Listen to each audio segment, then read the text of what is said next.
C'est un ami qui m'a beaucoup introduit à la photographie. C'est avec lui que j'ai découvert surtout la photographie humaniste, tout ce qui était Henri Cartier-Bresson, Koudelka, Salgado, etc., toute cette génération de photographes.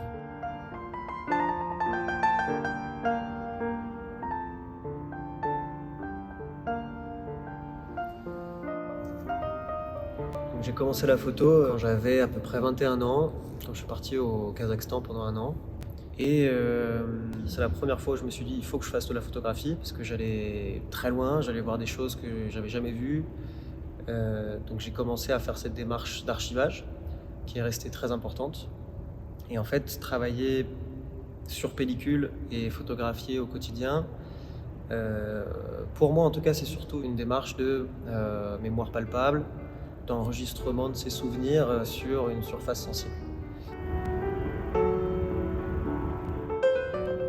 Le Donbass, j'y suis allé parce que j'avais besoin de partir et parce que j'ai toujours aimé aller loin, découvrir des choses, me mettre un peu en danger, essayer de comprendre aussi quelque chose de nouveau.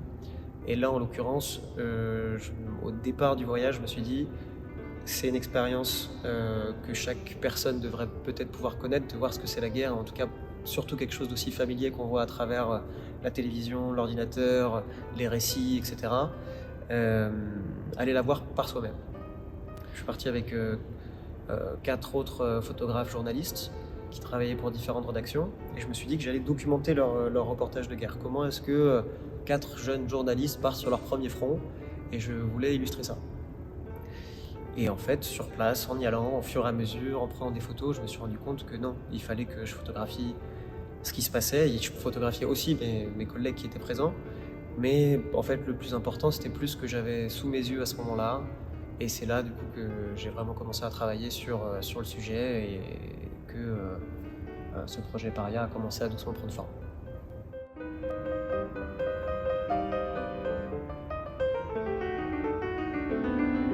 Bien sûr, je connaissais même pas le Donbass. Enfin, j'avais entendu parler de Maïdan, j'avais entendu bien sûr parler de l'Ukraine. J'étais déjà passé en Ukraine. Je n'avais pas de connaissances particulières des habitants du Donbass. Et en me renseignant en amont du conflit, avant de partir, souvent, en tout cas dans les médias, dans tout ce que je trouvais, il y avait un champ lexical autour de terroristes ou d'indépendantistes, ou en tout cas vraiment quelque chose de très très marqué, avec une subjectivité assez forte et assez péjorative. En allant sur place, bien sûr, ça m'a permis de nuancer, de grandement nuancer. Et je ne sais plus quel photographe ou quel écrivain avait dit ça, mais la réalité n'est pas noire ni blanche, elle est dans un camailleux de gris, grosso modo, ou en tout cas en nuance de gris.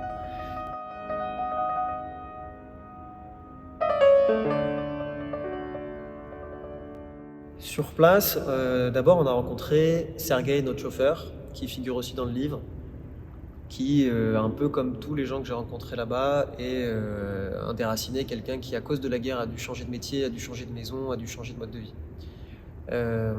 On a rencontré ensuite très vite Dimitri, notre fixeur.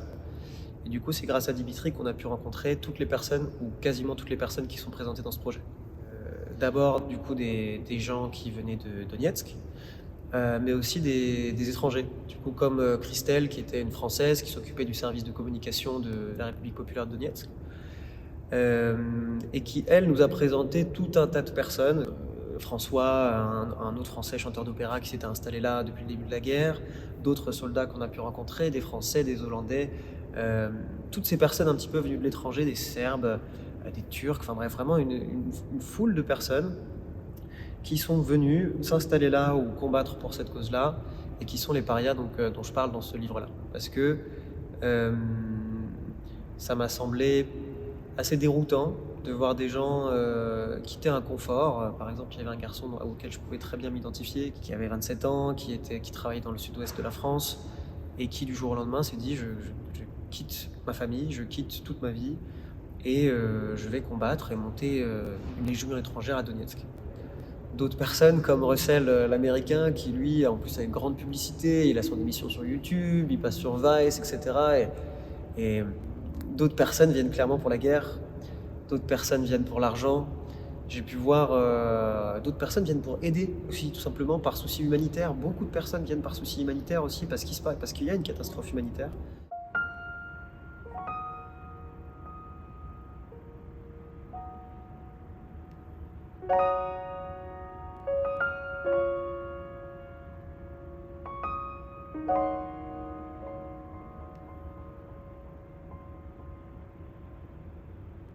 Pour parler un petit peu de cette image ou de ce personnage, qu'on retrouve d'ailleurs sur les grands tirages à Wagami. C'est une grand-mère, une babouchka, qu'on a rencontrée à la toute fin du voyage, dans un bunker souterrain, où elle habite depuis 3 ans. Et du coup, cette grand-mère, plus âgée que ma grand-mère, qui avait 86 ans quand on l'a rencontrée, vit à 13 mètres sous le sol, dans cet endroit sans électricité, sans confort.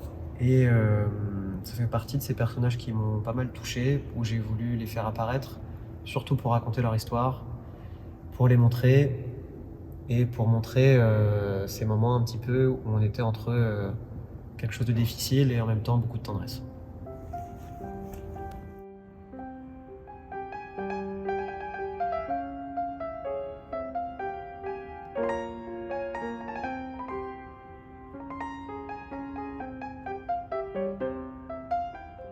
J'ai choisi aussi ces 4 personnages, un enfant, des personnes âgées, un homme et une femme, parce que c'est comme ça que j'ai travaillé le projet au départ, en faisant une petite analyse sociale de ces 4 couches sociales, on va dire. Et je voulais leur rendre hommage un petit peu à cet endroit de l'exposition, et remontrer ces personnes avec qui j'ai échangé, avec qui j'ai pu discuter et qui m'ont raconté leur histoire. J'ai choisi ce format du coup de 1 mètre par 2 pour rappeler les étendards militaires, les drapeaux pour évoquer la guerre.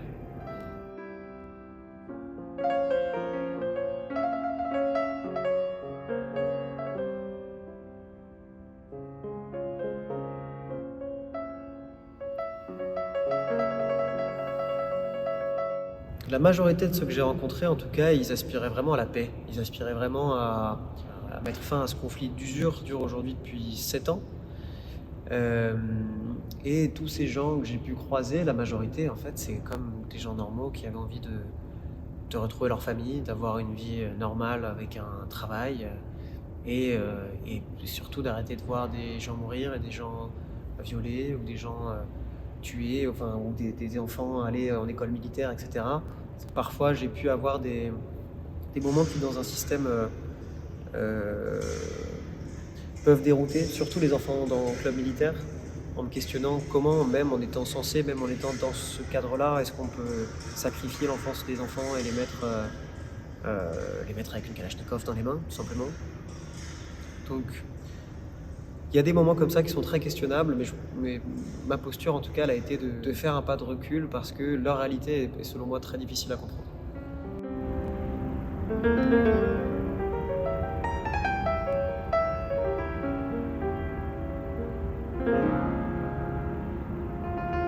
On est dans un monde qui bouge beaucoup et qui est très complexe. Et je pense que c'est important de soutenir ces démarches-là individuelles, de soutenir le journalisme, en tout cas de permettre de le faire vraiment revenir à quelque chose qui puisse servir la démocratie, qui puisse servir la culture, qui puisse servir l'intelligence collective, et pas forcément être autant orienté qu'on peut l'avoir dans les médias traditionnels, en tout cas parfois plus sensible, parfois plus empathique.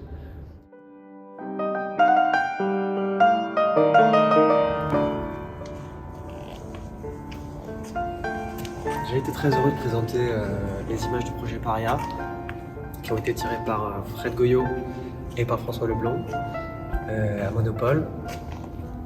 L'exposition continuera la semaine prochaine. On vous accueillera avec Patrick à l'atelier galerie pour vous présenter du coup la deuxième partie de ce projet ainsi que le livre, la nouvelle édition du livre qui est en russe et en anglais.